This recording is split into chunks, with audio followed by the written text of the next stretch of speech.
TV 999 news కి నల్గొండ పట్టణ కేంద్రంలోని గంధవారిగూడెంలో గల మాణికేశ్వరి మాత ఆశ్రమంలో గత 40 సంవత్సరాలుగా అమ్మవారి సన్నిధిలో సేవలు అందిస్తూ భక్తుల మన్ననలను పొందుతూ ఆశ్రమ అభివృద్ధికి పాటుపడుతూ మాతా సేవలో నిమగ్నమై నిత్యం పూజా కార్యక్రమాలు నిర్వహిస్తున్న ఆశ్రమ ప్రధాన కార్యదర్శి గంగాధర స్వామితో మా టీవీ 999 ఫేస్ టు ఫేస్ కార్యక్రమం.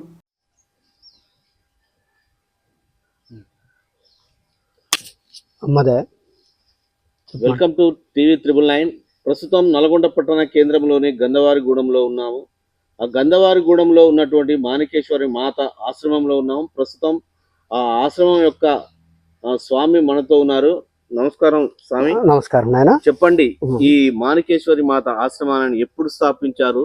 దీని యొక్క ప్రశిష్టత ఏంటి, విశిష్టత? మాణికేశ్వరి మాత ఆశ్రమాన్ని ఈ యొక్క మాణికేశ్వరి మాత ఆశ్రమాన్ని 1980లో స్థాపనం జరిగింది. అమ్మగారి ఆదేశానుసారంగా మాణికేశ్వరి మాత గారు ఎవరైతే ఉన్నారో కర్ణాటక రాష్ట్రంలో ఉంటారు. వారు అన్నం, ఆహారం, మలం, మూత్రం ఏమి లేకుండా నిరాహారి 85 సంవత్సరాలు జీవించినారు. మహాయోగిని అని చెప్పి అందరు కూడా ప్రశంసిస్తారు. ఆమె కలికి అవతారంగా డిక్లేర్ చేయబడింది. పండితులందరూ కూడా ఆమెను హర్షించినారు.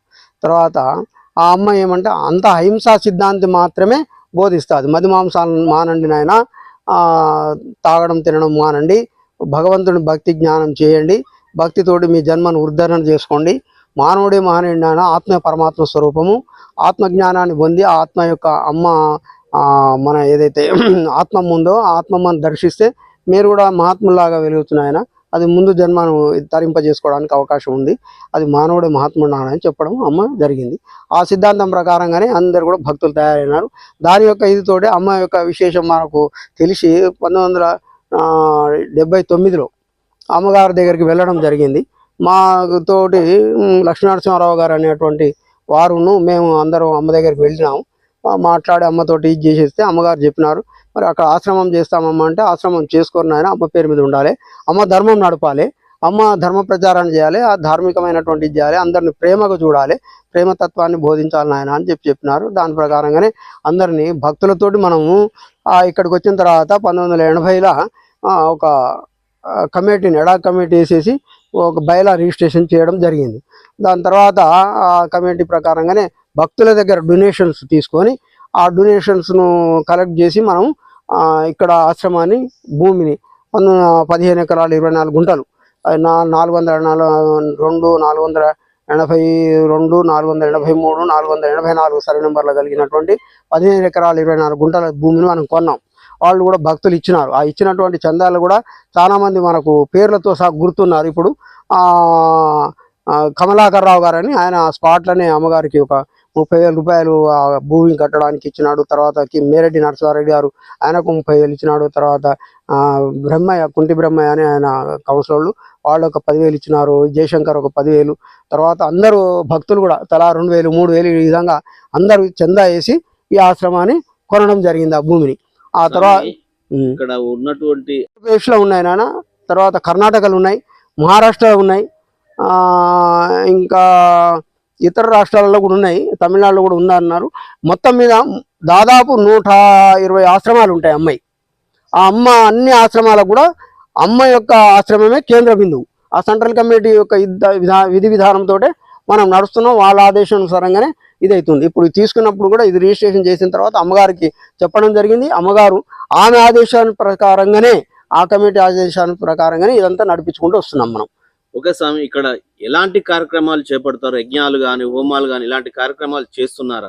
నిత్యం జరిగేటువంటి కార్యక్రమం అంటే అమ్మగారికి ఉదయం హారతి అవుతుంది 6 గంటలకు, తర్వాత 9 గంటలకు పాదపూజ జరుగుతుంది, మళ్ళీ 12 గంటలకు హారతి ఇస్తాము, మళ్ళీ 5 గంటలకు హారతి ఇస్తాము, సాయంత్రం మళ్ళీ పాదపూజ చేసి మళ్ళీ 8 గంటలకు హారతి ఇచ్చేసి క్లోజ్ చేస్తాము. ఇది నిత్య విధానం.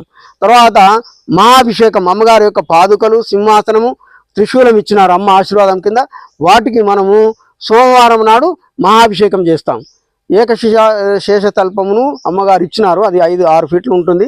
రాతితోటి చేసినటువంటి సింహాసనం, దాని మీద అమ్మగారు స్వయంగా కూర్చొని మనకు ఆశీర్వాదం కింద ఇచ్చినారు. అది తెచ్చి దానికి ప్రతిష్ట కూడా ఇప్పుడు జరుగుతుంది. గుళ్ళు కట్టినాము. మండపం అది ఇంకా మండపం వేసేది ఉంది, దాంట్లో పెట్టడం జరిగింది రాతిది కాబట్టి. ఇప్పుడు మళ్ళీ తర్వాత దాని ఓపెన్ కూడా చేస్తాం. ఈలోగా మనం ఏమంటే ఇక్కడ ఆంజనేయ స్వామి గుడి ఒకటి ఉంది, తర్వాత కందరగుమ్మ గుడి ఉంది, నాగలింగేశ్వర స్వామి గుడి ఉంది. వీటిలలో కూడా రోజు ఉదయం హారతి, సాయంత్రం హారతి అవుతుంది.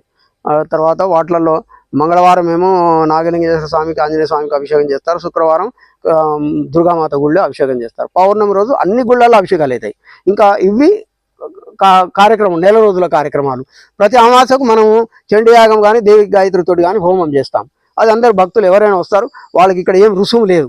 వాళ్ళుగా స్వయంగానే తెచ్చుకుంటే మాత్రమే తప్ప మనం లేకుంటే మన భక్తులు, మన యొక్క కమిటీ మెంబర్స్ వాళ్ళే నిర్వహిస్తారు అంతే. పౌర్ణమి రోజు కూడా యజ్ఞం జరుగుతుంది. అది రుద్రాభిషేకంతో కానీ, రుద్రంతో కానీ చేస్తారు. అంటే ఈ ఆశ్రమం భక్తులు ఇస్తున్నారు, దాతలు. తర్వాత కొంత లేనప్పుడు మా కమిటీ వాళ్ళు ఇది చేసుకుంటున్నారు. తర్వాత మా సెంట్రల్ కమిటీ వాళ్ళు కూడా అప్పుడప్పుడు మనకు వాళ్ళకి ఇక్కడ తక్కువైనప్పుడు మా కమిటీ వాళ్ళు ఎవరైనా భక్తులు అక్కడి నుంచి ఇచ్చేసి ఇవ్వడం జరుగుతుంది. తర్వాత కొంచెం ఈ మధ్యలో ఏంటంటే కొంచెం వ్యవసాయాన్ని డెవలప్ చేసినాం. అది మాకు జర తిండి గింజలు, గోశాల నడుపుతున్నాం కాబట్టి గోశాలకు కూడా గడ్డి రావడం అవన్నీ జరుగుతున్నాయి. ఆ గోవులు కూడా మనకు దాతలు ఇచ్చినారు. చాలామంది వాళ్ళు చాలా ఇది ఉన్నారు. ఆ దాతలు కూడా చాలా మంది ఇచ్చినారు. వాళ్ళ పేర్లు కూడా మనకు గుర్తున్నాయి, 1-2 ఇది. కొన్ని ఆశ్రమాల నుంచి కూడా మేము కలెక్ట్ చేసుకున్నాం. వాళ్ళు పూర్వకంగా మాకు 2-3 ఆశ్రమాలు ఇచ్చినారు. ఇక్కడ మన పార్వతీపురం ఆశ్రమం అని, తర్వాత కృష్ణవేణి మాత అని వాళ్ళు ఇచ్చినారు ఒక 4-5. తర్వాత బాబా ఆశ్రమం అని ఇక్కడ బైపాస్ రోడ్లో ఉంటుంది, అక్కడి నుంచి మాకు కొన్ని ఇచ్చినారు. వాళ్ళు ఈ మధ్య ధ్వజస్తంభం కూడా ఒకటి డొనేట్ చేసినారు బాబా ఆశ్రమం నుంచి. ఇట్లా అన్ని ఆశ్రమాలలో భక్తులు కూడా కొన్ని ఇచ్చినారు. వాటిని మేము నడిపించుకుంటున్నాం. మీరు ఎన్ని సంవత్సరాల నుంచి ఇక్కడ ఈ ఆశ్రమంలో పనిచేస్తున్నారు? మీ కుటుంబ నేపథ్యం ఏంటి?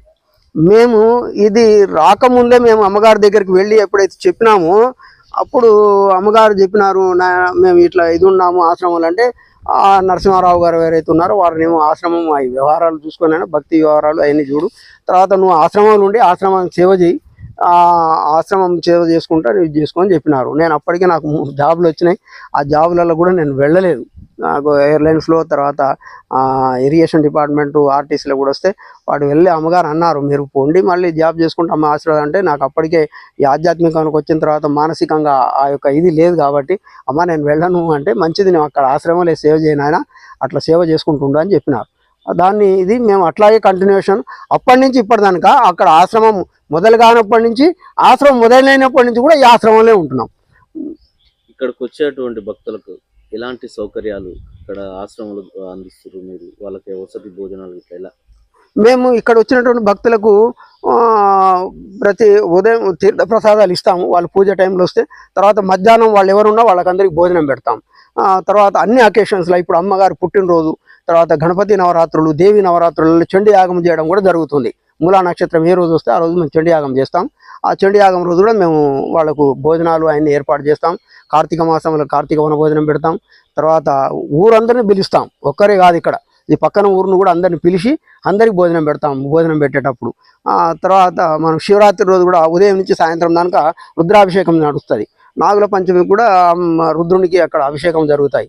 కార్తీక మాసంలో సత్యనారాయణ అవతార భక్తులు ఎవరైనా ఉంటే వాళ్ళు వచ్చి స్వయంగా చేసుకుంటారు. వాళ్ళకి ఏమీ లేదు, వాళ్ళు భక్తితో ఇవ్వాల్సిందే తప్ప వాళ్ళ మీద ఎలాంటి అట్లా అది నడుస్తుంది. తర్వాత ఇంకా ఎవరైనా మాకు ఇది లేదు అది అనుకుంటే వాళ్ళ కార్యక్రమం వాళ్ళు చేసుకొని స్వతహాగా బతకగలిగితే ఇక్కడ మనం వసతి కూడా ఇస్తున్నాం, వస్త్రము భోజనం కూడా ఏర్పాటు చేస్తున్నాం. అట్లా వాళ్ళు కొంతకాలం ఉంటున్నారు, మళ్ళీ వెళ్తున్నారు, ఇది చేసుకుంటున్నారు. ఇది జరుగుతున్నటువంటి కార్యక్రమాలు. మాణికేశ్వరి మాత మహిమలు ఎలాంటివి? ప్రజలకు, ఈ భక్తులకు ఆ మహిమల ద్వారా ఎలాంటి ఒక సందేశం ఇచ్చిర్రు? దైవ దర్శనం ఎప్పుడైనా కలిగిందా? చాలా మందికి కూడా అమ్మగారు ఒక సందర్భంలో అడిగినారు, ఏమని? భక్తులందరూ అన్నారు, అమ్మ ఫిజికల్గా ఒకసారి మా ఆశ్రమానికి వచ్చిపోతే బాగుంటుంది అంటే, అమ్మగారు అన్నారు అక్కడ లేమా నాయన అని అడిగినారు. అంటే ఉన్నారమ్మా అంటే, మరి ఎట్లా ఉన్నాక ఎందుకు అడుగుతున్నారు అన్నారు. అట్లా ఇప్పుడు చాలా మంది ఇక్కడికి వస్తుంటారు, వాళ్ళు చెప్తుంటారు అమ్మగారు మాకు కనపడుతుంది, దర్శిస్తున్నాము, మాకు ఇట్లా మేము అనుకున్న కార్యక్రమాలు జరుగుతున్నాయి అని చెప్తూ ఉంటారు. దాంతో మేము సంతోషిస్తాము అంతవరకు. ఎందుకంటే భక్తుల కోరికలు నెరవేర్చడమే భగవంతుడే ఇదొకే ఇది. వాళ్ళు అప్పుడు ఆ సేవ చేస్తుంటారు, వచ్చేసి గోశాలకు లేకుంటే ఇక్కడ చేయడము, అన్నదానం చేయడము, ఆ కార్యక్రమాల్లో పాల్గొని వాళ్ళు సేవ చేస్తుంటారు. స్వతः సిద్ధంగానే వాళ్ళు పాల్గొని సేవ చేస్తారు. ఇంకోటి ఏంటంటే మేము ఇక్కడ ఒక్కొక్కసారి మేము అభిషేకాలు చేసేటప్పుడు వాళ్ళు భక్తులు వస్తే స్వయంగా పూజారి ఏదో చేస్తే వాళ్ళకి తీర్థ ప్రసాదించినట్టు కాకుండా వాళ్ళతో స్వయంగా చేపిస్తాం. ఒక్క అమ్మగారి పాదుకలకు ఇంకా మహిమలు అంటారా, అమ్మ అనంతం. ఆమె 85 సంవత్సరాలు అన్నము ఆహారము మలం మూత్రము లేకుండా జీవించినటువంటి అమ్మ. ఆ అమ్మను కలికావతారం అని అందరు కీర్తిస్తారు. అమ్మ మహిమలు అనంతం, ఒక్కటని కాదు రెండని కాదు ఇన్ని అని కూడా చెప్పలేం మనం. మీరు ఒక సబ్జెక్ట్గా అడుగుతున్నారు కాబట్టి అమ్మగారు 1953లో ఒకసారి వాళ్ళ భక్తులకు పిలిచి చెప్పినారట, అమ్మ నాయన మేము ధ్యానంలోకి వెళ్తాము, ఒక రాతితోటి ఉన్నటువంటి ఒక గది నిర్మించండి అంటే మంచిదమ్మా అన్నారట. అది నిర్మించినారు. ఆ నిర్మించినప్పుడు దానికి కిటికీలు పెట్టడం కూడా మర్చిపోతే అమ్మగారు ఏం చెప్పినారట, నాయన అమ్మ ఇట్లా కిటికీలు మర్చిపోయినామంటే, లేదు నాయన కిటికీలు కాదు అసలు దానికి రాతి కప్పేసేయాలి, అది దర్వాజ కూడా ఉండదు. ఏమమ్మా అందరూ మీరు సమాధి అయిపోతారా? లేదు నాయన సమాధి కాము, ధ్యానంలోకి వెళ్తున్నాము, ఇప్పుడు ఆషాఢ శుద్ధ పౌర్ణమికి పోతున్నాము లోపలికి, తర్వాత మేము శివరాత్రి రోజు వస్తాము అంటే, మరి అది ఇట్లమ్మా తీసేయాలన్నా ఏంది అంటే, లేదు నాయన అదే పలుకుతుంది, సూర్యకిరణం పడేటప్పటికి ఆ శివరాత్రి రోజు ఉదయంలోనే సూర్యకిరణాలు పడ్డాక పలిగిపోతుందని చెప్పినారట. దాని ప్రకారంగానే వాళ్ళు అమ్మను నమ్మి అమ్మగారు లోపలికి వెళ్ళిన తర్వాత దీపాలు పెట్టినారు, పూలు వేసినారు, తర్వాత ఊద్బత్తీలు ముట్టించినారు. అమ్మగారు పోయిన తర్వాత బండ కప్పేసేసినారు, ఇదైనారు. ఈలోగా గవర్నమెంట్ వాళ్ళను జీవసమాధి చేయకూడదనే ఉద్దేశంతో వాళ్ళని అరెస్ట్ చేయడం జరిగింది. అప్పుడు వాళ్ళంతా కూడా కోర్టుకు వెళ్ళి బెయిల్ తీసుకొని, ఒక కండిషన్ బెయిల్ తీసుకొని 1 లక్ష రూపాయలు పూచి ఇచ్చి బయటకు వచ్చినారు. ఏమయ్యా మరి ఎట్లా జరుగుతుంది, అమ్మగారు రాకపోతే మేము పూచిస్తామన్నారు, బాగానే ఉంది, కానీ అది ఎట్లా మరి పలిగిపోతుందా, పలగొడతారా ఇట్లా?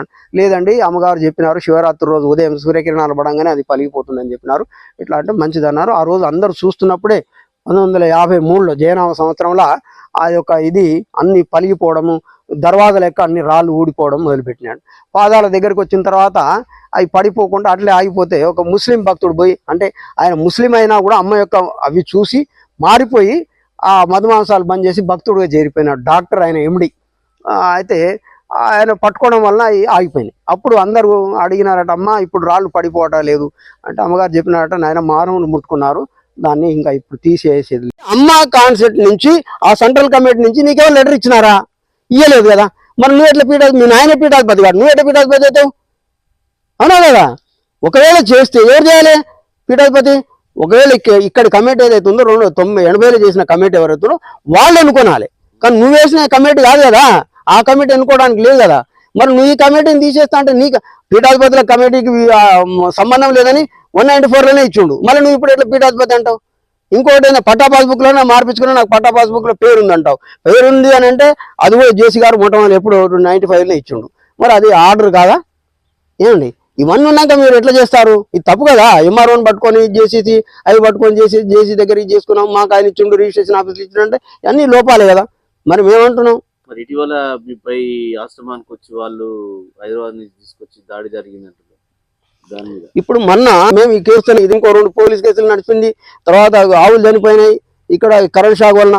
అవి చనిపోతే కూడా ఆవులు ఇది మాకు డబ్బులు వస్తే మాకు ఇవేమంటే అవి వాస్తవికంగా స్పాట్లో 3 చనిపోయినాయి, 2 ఏమో ఒక 3-4 నెలల తర్వాత చనిపోయినాయి. మేము ఆల్రెడీ అప్పటికప్పుడే కరెంట్ వాళ్ళని పిలిచినాం, వాళ్ళు వచ్చినారు, చూసుకున్నారు, పంచనామా చేసినారు. కరెంట్ వాళ్ళు చేసినారు, తర్వాత డాక్టర్ వచ్చి పంచనామా చేసినాడు, ఎంఆర్ఓ వచ్చి పంచనామా చేసుకున్నాడు. వాళ్ళందరూ రిపోర్ట్ తీసుకున్న తర్వాత మనకు దాని మీద ఎగ్జిరేషన్ 1,20,000 శాంక్షన్ చేసినారు. ఇక్కడ ఏమంటే మాకు ఈ కోర్టులో ఉండడం వల్ల మా పాస్బుక్లే అది అయితే బ్యాంక్ పాస్బుక్ ఉందో చెల్లుబాటు లేదు. అందులో ఒక ఆయన చనిపోయిండు.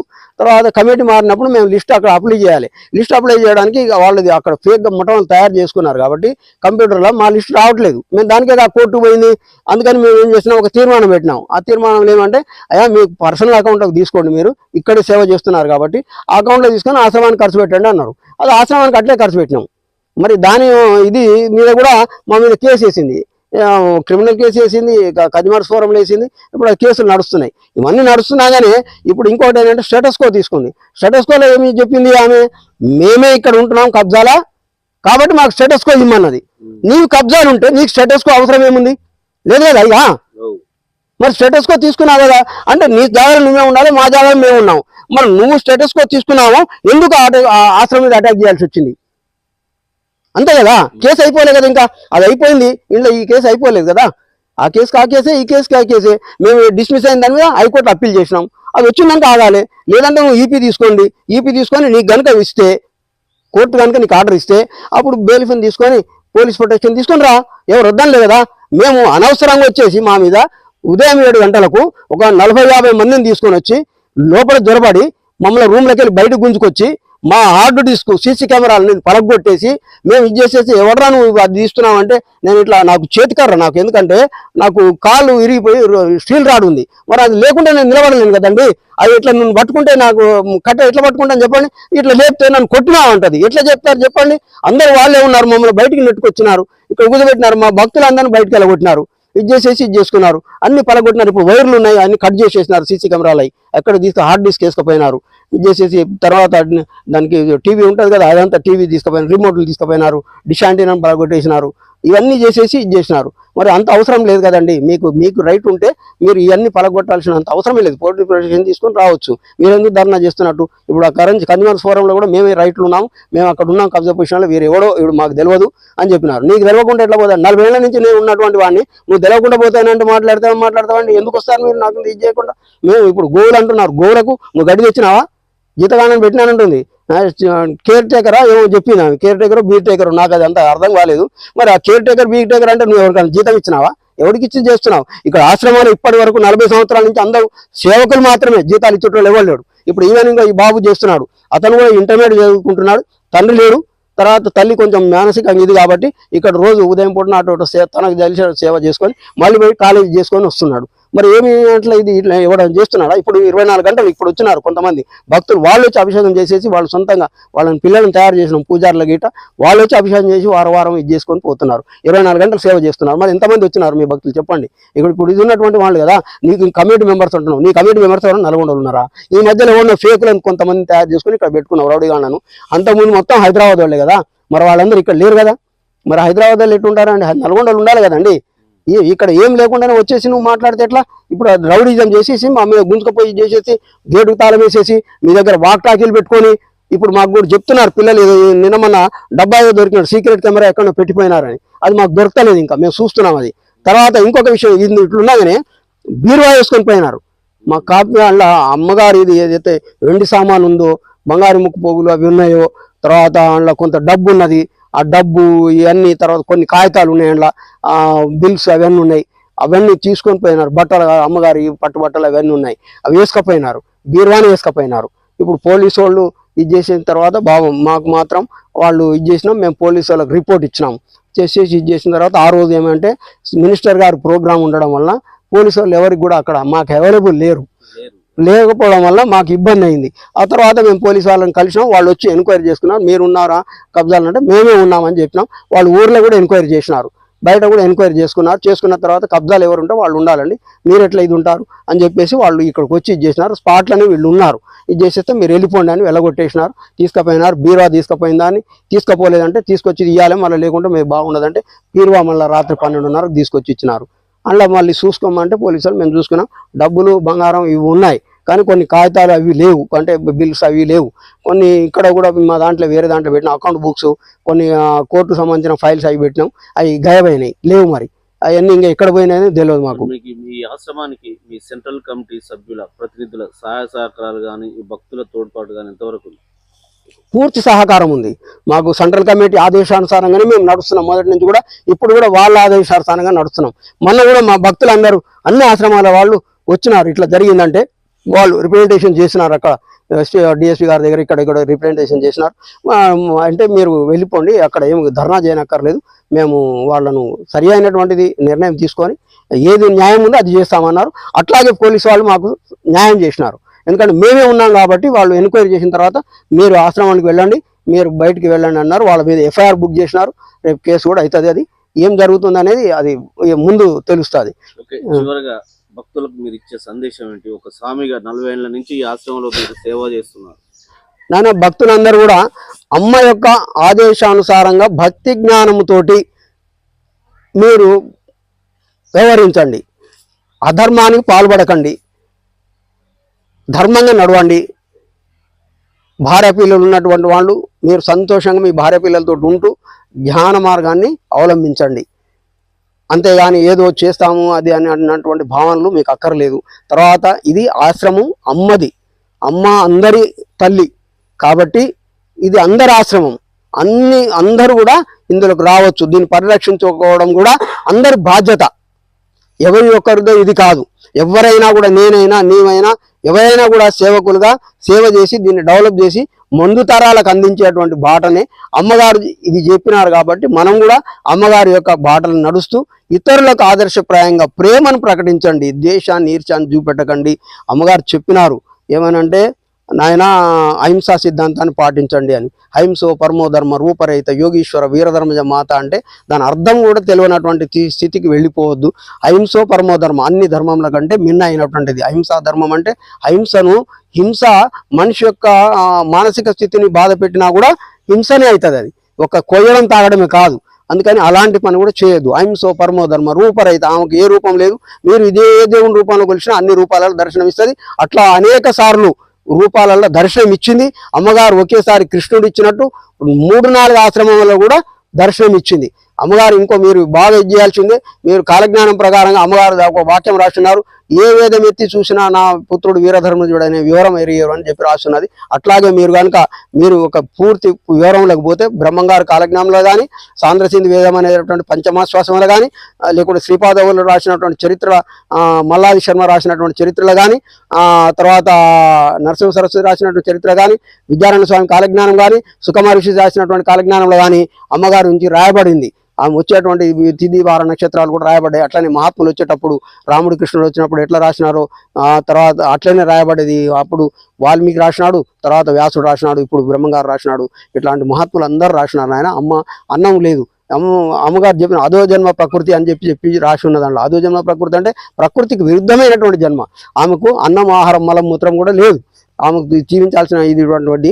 అందుకని ఏదైతుందో అహింసో పరమోధర్మ రూపరహిత యోగీశ్వర, యోగులకే ఈశ్వర స్వరూపమైనటువంటి చాలా మహాత్ములు మహానుభావులు ఎంతో మంది కూడా అమ్మ పీఠాధిపతులు అన్నటువంటి వాళ్ళని గౌరవిస్తారు. అటువంటి వాళ్ళు కూడా పోయి అమ్మనే అని కీర్తించినారు. తర్వాత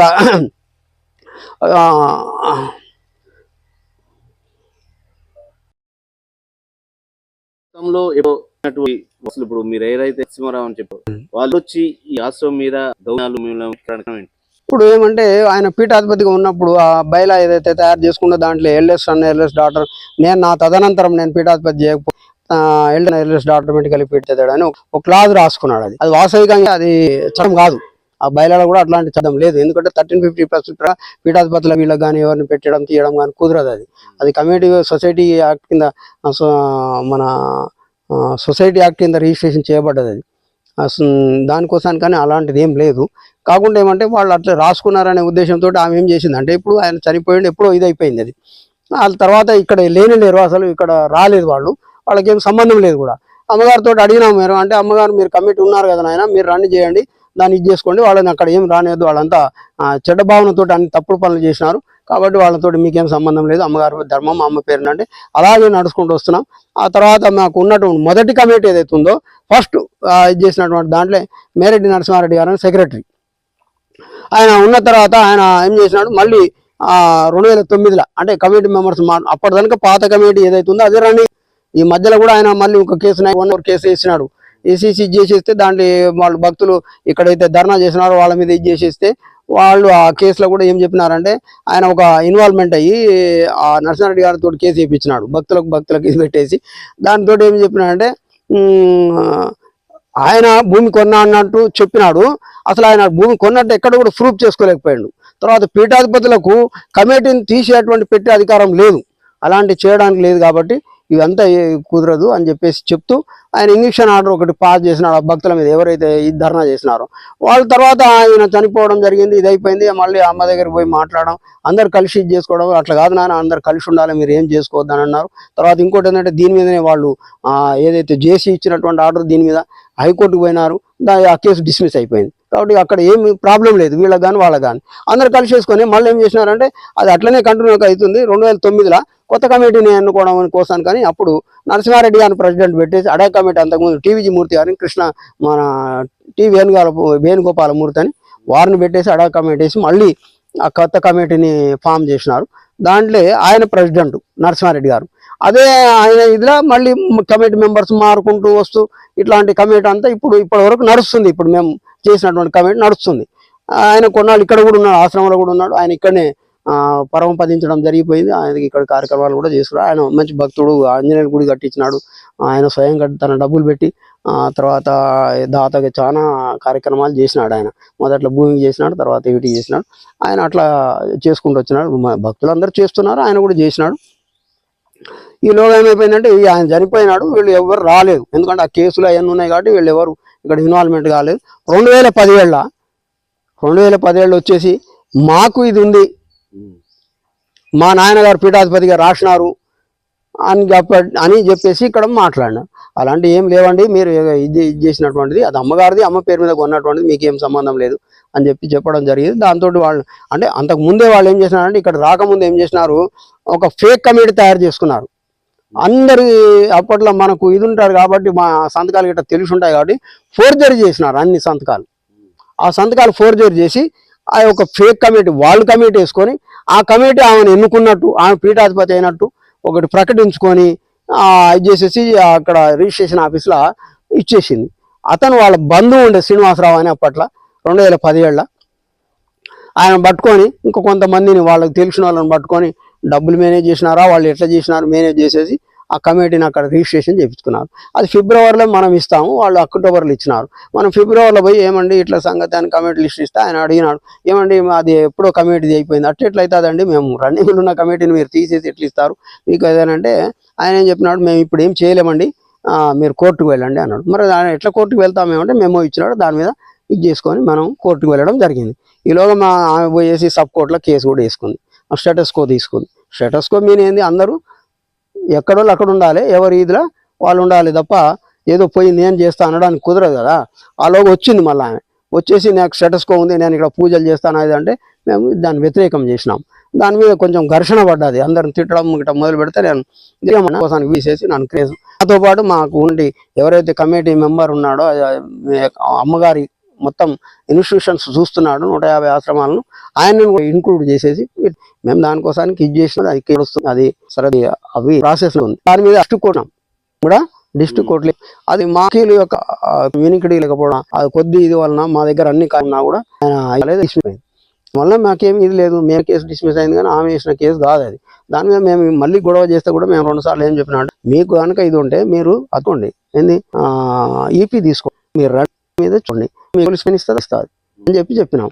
ఇవ్వకుండానే చేసి గొడవ చేయడము, ఇప్పుడు మన వచ్చి మీద అటాడము. అంటే ఇన్నిసార్లు 2017 పోయి మళ్ళీ 7 సంవత్సరాలకు తిరిగి రావడానికి కారణం ఏంటి, ప్రధాన కారణం ఇప్పుడు జరగడానికి?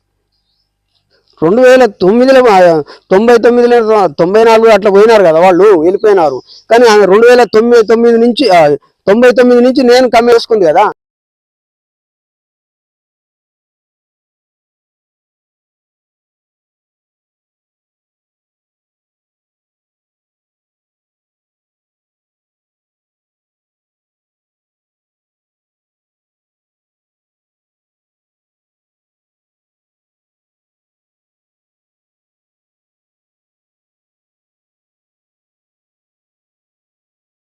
అంటే ప్రకృతిని జయించింది కాబట్టి ఆమె వీరధర్మజ మాత అయింది. అందరికి తల్లి స్వరూపం కాబట్టి తల్లిగా అమ్మ అందరూ కూడా కొలుస్తారు. కాబట్టి దాని యొక్క ఇదిలా అమ్మ అందరిని ప్రేమ చేస్తుంది, తల్లి ప్రేమనే పంచింది అందరికీ. మేము కూడా ఆ విధంగానే నడవాలని ఆశిస్తున్నాం. మీరు కూడా ఆ విధంగానే నడవండి. మా లోపల కూడా ఇంకా ఏమన్నా ఇది ఉంటే ఆ పరమాత్మను కోరుకుంటున్నాం. మాకు కూడా అమ్మ సద్భావన, సద్జ్ఞానము, సత్యమైనటువంటి మార్గం నడిచేటువంటి శక్తిని అమ్మ మాకే కాదు మా అందరి భక్తులకు కూడా ఆ ధర్మాన్ని పాటించేటువంటి శక్తిని అమ్మని కోరుకుంటున్నాం. మీరు కూడా అలాంటి ధర్మాన్ని పాటించండి, ఆయన సేవ చేయండి, జన్మ తరించండి. जय बोलो रूपरहित योगीश्वर वीरधर्म माता की जय, सद्गुरु परमात्मा की जय, माणिकेश्वर माता की जय, कलकावतार श्री रूपरहित योगीश्वर वीरधर्म माता की जय. ఇది మాణికేశ్వరి